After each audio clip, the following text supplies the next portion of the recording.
malam dan selamat datang di podcast Tanya-Tanya Nuri. Apa kabar semuanya? Tentunya baik dong. Semoga diberi kesehatan dan selalu bahagia ya. Nah, malam ini kita akan membahas tentang negara Akkadia dan Babilonia Lama nih. Materi kita kali ini sangat menarik untuk dibahas karena mencakup peradaban dunia. Dan tentunya malam ini aku tidak sendirian ya, karena kita kedatangan bintang tamu yang cukup paham dengan pembahasan kita malam ini. Langsung aja kita panggilkan Mbak Aziza untuk bergabung bersama kita. Halo, selamat datang Mbak Aziza. Gimana nih kabarnya? Halo, tentu terima kasih atas sambutannya. Tentu kabar baik dong. Kalau boleh tahu, apa aja sih kesibukannya sekarang? Untuk kesibukannya setiap harinya pasti kuliah, terus kerja tugas, nongkrong sama teman-teman. Pasti ya monoton lah seperti anak muda zaman sekarang. Wih, pasti seru banget dong. Seru dong. Wih. Kapan-kapan deh kita nongkrong bareng. Oke, itu pasti sih. Oke. Oke deh, tanpa menunggu lama, langsung aja yuk kita masuk ke pembahasan kita malam ini. Stay tune ya. Nah, Mbak Aziza, di sini saya sudah menyiapkan 6 pertanyaan dalam materi yang akan kita bahas malam ini, yaitu negara Akkadia dan Babilonia Lama. Kalau misalnya saya nggak tahu, saya boleh bertanya dong. Tentu boleh dong. Oke, nah kita masuk ke pertanyaan pertama ya. Jadi pertama-tama, bagaimana sih kondisi geografisnya negara Akkadia dan Babilonia Lama ini? Bisa tolong dijelaskan nggak? Boleh. Nah, di sini saya akan bantu jelaskan ya bagaimana sih secara geografis negara Akkadia dan Babilonia Lama ini gitu kan. Nah, sebenarnya kondisi geografis dari negara Akkadia dan Babilonia Lama ini tuh sangat penting untuk memahami bagaimana kedua peradaban ini berkembang kan. Keduanya terletak di wilayah Mesopotamia yang sering disebut sebagai berkat tanah karena merupakan tempat atau cikal bakalnya lahirnya banyak peradaban awal. Nah, pertama-tama kita bahas dulu nih tentang geografinya negara Akkadia. Nah, negara Akkadia itu kan terletak di bagian utara wilayah Mesopotamia yang kini mencakup bagian dari sebagian besar wilayah Irak, terus bagian tengah dan utara. Nah, dalam konteks geografis, wilayah Akkadia itu berada di antara dua sungai besar, yaitu Sungai Tigris dan Sungai Tigris itu berada di daerah timur. Nah, sedangkan Sungai Efrat berada di daerah utara. Di daerah barat ke utara, sorry. Nah, agak keliru sedikit ya. Ya tidak apa-apa sih. Nah, ibu kota kerajaan Akkadia sendiri itu kan bernama Akkad. Nah, yang terletak di wilayah utara Sumeria atau terletak dekat dengan kota modern Irak, yaitu kota Baghdad namanya. Nah, banyak banget ya nama-namanya ya. Susah kan? Itu sudah, makanya aku nanya nih sama orang yang paham sama materinya. Tentu dong. Nah, ciri-ciri geografisnya sendiri itu adalah wilayah dataran rendahnya itu sebagiannya adalah wilayah besar Mesopotamia. Akkadia juga kan terdiri dari dataran rendah, yaitu seperti yang kita ketahui tadi dialiri oleh dua sungai ya. Iya. Sungai Tigris dan Sungai Efrat. Nah, tentu ini juga mempengaruhi dengan wilayah tanahnya yang subur dan cocok untuk bertanam dan pertanian. Oh iya. Gitu. Nah, untuk sumber daya alamnya sendiri itu tidak hanya memberikan kesuburan karena dialiri dua sungai tadi itu kan tidak hanya tidak hanya berkembang di dunia pertanian saja, banyak, tetapi juga menyediakan jalur transportasi untuk perdagangan dan komunikasi antar Jadi wilayah. sama-sama membantu gitu ya Mbak ya. Gitu. Nah, namun Akkadia sendiri juga sering menghadapi tantangan-tantangan besar seperti yang kita ketahui ya, bahwa sebenarnya kalau di daerah perairan kayak sungai itu kan sering banjir gitu. Iya sih Mbak, serius. Dan itu kan otomatis kalau misalnya curah hujan tinggi kan airnya naik ya kan. Pasti itu menyusahkan. Iya, menyusahkan juga. Pasti kebanyakan juga bisa merugikan sih. Iya, sangat gitu. Nah, itu kan tadi kita sudah membahas tentang bagaimana sih negara Akkadia secara geografis kan. Iya. Nah sekarang kita kembali nih ke pembahasan selanjutnya adalah Negara Babilonia Lama. Nah untuk Babilonia Lama ini sendiri itu terletaknya lebih ke selatan. Oh, selatan. Iya, yang dimana beliau negara ini tuh mencakup di Irak, tapi bagian tengah, sebagian besar wilayah tengah Irak itu terdiri dari sekarang kalau dulu sih ya namanya Babilonia Lama gitu. Nah, kerajaan Babilonia sendiri itu terletak di dua sungai besar, di antara dua sungai besar yaitu Tigris dan Efrat yang mengalir melalui lembah Mesopotamia. Oh, begini berarti dua negara ini memang dialiri dua sungai Betul. masing-masing gitu ya, Mbak ya? Oh. Jadi kan negara Akkadia dan Babilonia Lama ini tuh sebenarnya adalah wilayah Mesopotamia, yang dimana Mesopotamia itu adalah dua daerah yang dialiri oleh dua sungai besar. Nah, sungainya itu namanya adalah Sungai Tigris dan Sungai Efrat, di mana ini kan memberikan banyak keuntungan untuk wilayah tersebut gitu kan. Iya sih. Itu. Nah, ibu kota Babilonia sendiri itu adalah Babylon yang berada di dekat dengan Sungai Efrat itu tadi. Gitu. Nah, untuk ciri-ciri geografisnya adalah kalau di wilayah dataran rendah itu kan sama lah ya seperti negara Akkadia, Iya sih. dimana cocok dengan untuk wilayah pertanian, untuk irigasi, sama seperti Jadi itu. mereka berdua ini kayak hampir 11-12 gitu ya, Mbak Iya, ya? Nggak ada bedanya gitu. nggak ada bedanya memang. Sebenarnya kan meskipun sama tapi mereka itu berbeda gitu loh. Gitu. Kan meskipun sama-sama terletak di antara dua sungai, mereka itu dua negara atau dua kerajaan yang berbeda. Gitu. Hanya mereka sama dialiri dengan dua sungai tersebut. Oh. Gitu. Ini nih. Udah berhenti dulu apa gimana? Nah, kita masuk ke pertanyaan kedua. Siap ya, Mbak ya? Siap dong. Nah, apa sih dampak dari geografis tersebut untuk peradaban?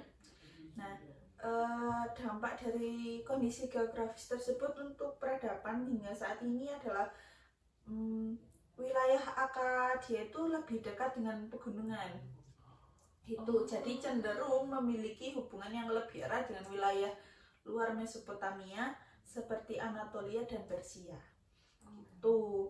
Nah, ini untuk memungkinkan negara Akkadia itu memiliki pengaruh yang lebih luas di luar wilayah Mesopotamia yang turut memperkuat kekuatan militer dan politik mereka. Gitu. Nah, kalau misalnya di Babilonia sendiri, di sisi lain posisi Babilonia ini di dataran yang lebih rendah. Nah, keberadaan dan lebih terbuka membuat negara ini menjadi pusat perdagangan yang sangat penting di masa peradaban. Gitu. Nah, keberadaannya dengan jalur perdagangan utama baik melalui darat maupun sungai itu membuatnya menjadi kota yang kaya dan menjadi pusat kebudayaan, perdagangan serta ilmiah. Gitu. Jadi perbedaannya adalah di kalau tadi ya. Gitu. Perbedaannya kan kalau misalnya di pegunungan situ damanya sampai sekarang itu kan masih terasa kan, kayak jaringan perdagangan internasional masih terasa sampai sekarang. Jadi kayak ada modern, ada tradisional sendiri, jadi ya. Oke. Nah, pertanyaan ketiga nih, Mbak. Selanjutnya, nih bagaimana sih sistem pemerintahan negara Akkadia dan Babilonia Lama? Itu seperti apa sih sistemnya itu loh, Mbak? Oke. Nah, di sini saya akan bantu jelaskan ya. Ya sih. Soalnya ini setiap negara beda-beda kan, Iya, pasti. sistem pemerintahannya. Apalagi Jadi perbedaannya zaman dulu sama sekarang kan wis, juga itu berbeda. jauh banget sih Mbak, Iya. serius. Oke, untuk sistem pemerintahan negara Akkadia dan Babilonia lama itu kan sangat dipengaruhi oleh kebutuhan untuk mengelola wilayahnya yang sangat luas ya. Mm-mm. Apalagi kita tahu Mesopotamia itu wilayahnya luas sekali ya kan. Nah, untuk mengelola wilayah itu juga butuh untuk mempertahankan stabilitas politik dan sosial di antara banyak kelompok etnis dan budaya. Nah, sistem yang pertama itu kita akan bahas adalah sistem pemerintahan dari negara Akkadia dulu ya. Oh iya, Oke. boleh. Sistem pemerintahan Negara negara Akkadia itu kan kerajaan Akkadia itu pertama kali dibangun oleh Raja Sargon. Raja Sargon. Itu sekitar 2334 sampai 2279. Itu memiliki sistem pemerintahan yang sangat terpusat, di mana raja itu dianggap sebagai pemimpin yang absolut dengan kekuasaan penuh atas semua aspek pemerintahan dan kehidupan masyarakat. Jadi semua itu menganggap bahwa raja itu adalah yang berkuasa gitu. Jadi semua Namanya seluruh juga raja kan ya. Iya. Jadi dia raja, anggap dirinya raja, jadi dia bisa memerintahkan gitu loh. Iya. Justru kalau ini kan istilahnya, kalau kita kan sebenarnya masih ada negara demokrasi kan kalau sampai sekarang. Iya sih. Nah, kalau mereka semua seluruhnya adalah perintah dari raja gitu. Jadi negara Babilonia lama sendiri itu seperti apa sistem pemerintahannya? Kalau untuk negara Babilonia sendiri itu sama, hampir sama ya, memiliki monarki absolut.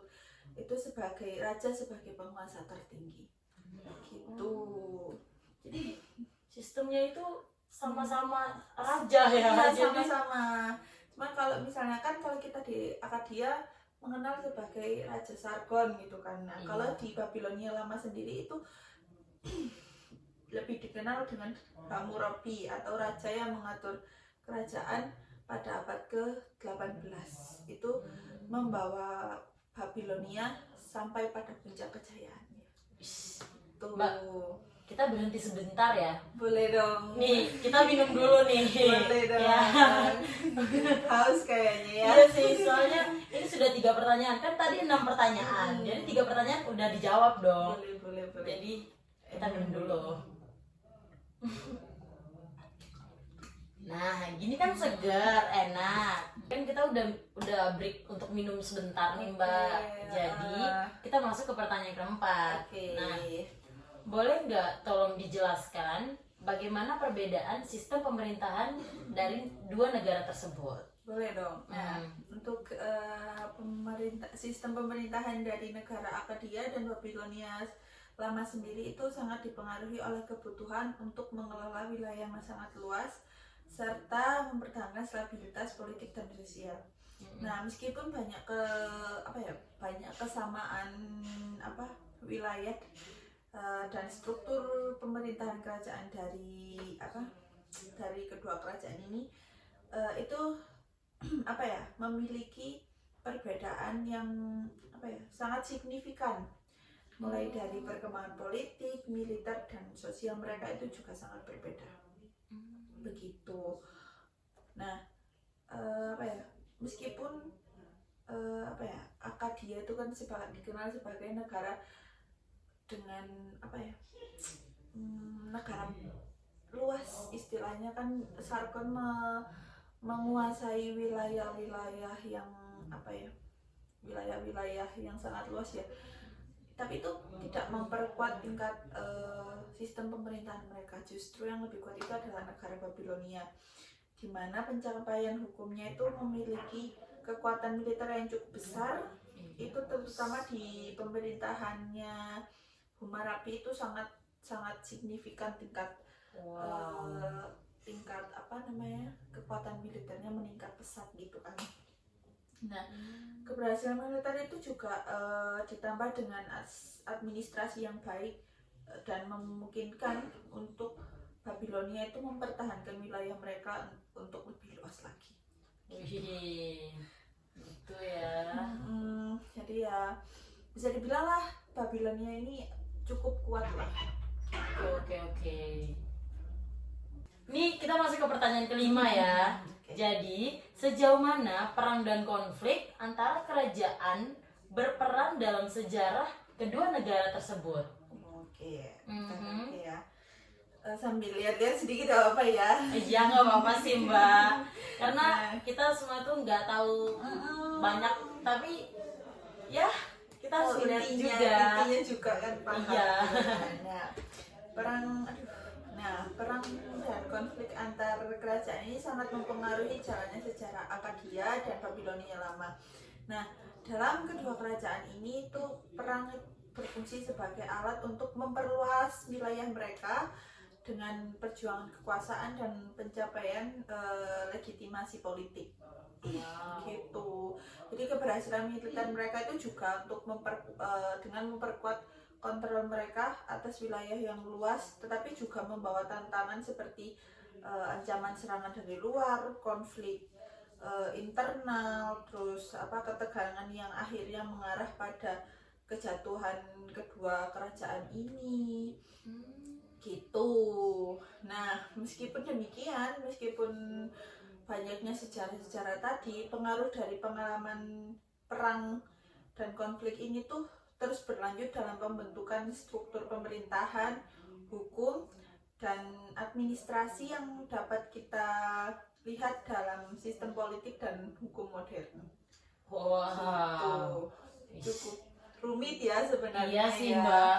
Karena kan sebenarnya ini tuh Dan istilah baru juga banyak banget gitu loh, pembahasan lama kan kita harus kulik-kulik lagi, harus digali banyak sih ini ya. Ini nih yang ditunggu-tunggu pertanyaan terakhir dari dua negara tersebut. Jadi kita masuk di puncak aja nih. Iya nih, Cepet banget ya Mbak ya. iya. Gak kerasa ya. Jadi ini pertanyaan terakhir dari saya Mbak ya. Apakah kita dapat melihat pengaruh kedua kerajaan ini dalam budaya atau politik modern? Tentu kita dapat melihatnya sampai saat ini. Bahkan dalam perkembangan kehidupan modern kita masih dapat melihat loh, seperti pengaruh hukum contohnya, terus pengaruh kebudayaan, pengaruh agama, itu masih ada sampai sekarang. Terus sistem administrasi, pemerintahan terpusat, terus sistem pemerintahannya, terus sosial ekonomi, itu kita masih bisa merasakannya sampai sekarang. Gitu. Nah, banyak sekali pengaruh-pengaruhnya, contohnya untuk seperti arsitektur, terus seperti pembangunan kota, itu juga masuk dalam peradaban perkembangan Babilonia lama. Gitu. Itu. Nah, pengaruhnya itu kan sangat kuat ya, peradaban dari dulu hingga sekarang itu. Meskipun mereka sejak lama sudah runtuh, mereka tetap pengaruh mereka dalam peradaban itu masih terasa hingga sekarang. Nah, perkembangan ini juga memberikan banyak dasar-dasar yang kuat bagi banyak perkembangan di dunia modern, baik dalam aspek budaya, politik, hukum, terus ilmiah, itu juga sangat berpengaruh juga. Gitu. Cukup Ini mempuyengkan banget ya. Iya. Tapi dari situ kita bisa belajar banyak sih Mbak, karena digali banget gitu loh. Aduh, sungguh sangat rumit ya jika dilihat ya dari iya sih Mbak. silsilah. Kesimpulan yang dapat kita ambil dari materi yang kita belajar malam hari ini dan kita tahu tentang perbedaannya kedua negara tersebut, itu pentingnya kedua kerajaan Akkadia dan Babilonia lama itu memberikan kontribusi besar terhadap perkembangan sejarah Mesopotamia, ya, terutama dalam hal pemerintah, hukum, dan budaya. Meskipun keduanya akhirnya runtuh, warisan mereka tetap mempengaruhi peradaban berikutnya. Seperti itu sih. Ya kan Mbak ya? Iya. Intinya masih adalah terasa peradabannya sampai sekarang ini. Ish, hebat banget sih dua negara tersebut ini. Orang zaman dulu tuh hebat-hebat banget sumpah. Oke, nggak sampai sekarang sih Mbak. Oke. Oke, terima kasih banyak ya Iya, Mbak sama sama-sama. pembelajaran yang dapat kita belajar malam hari ini. Sama-sama. Minta maaf juga kalau ada kata dan kalimat yang salah ya Mbak ya. Saya juga minta maaf ya kalau misalnya mungkin pengetahuannya kurang, teman-teman bisa searching sendiri. Oke? Bisa. Banyak kok. Iya. Terima kasih. Oke guys, cuman Astagfirullahaladzim. Nah, teman-teman, itu yang dapat Mbak Aziza bisa sampaikan malam ini, dan untuk aku dan kawan-kawan sekalian juga. Mungkin dari sini kita bisa belajar banyak ya. Jadi hanya ini saja yang dapat kami berdua sampaikan. Dan misalnya kalau ada kata dan kalimat yang salah, mohon dimaafkan ya. Terima kasih. Terima kasih sudah menonton dan tetap menunggu video berikutnya. Oke? Kami pamit undur diri. Saya Nuria Afrianti. Saya Aziza Khairunisa. Sampai bertemu lagi. Bye bye.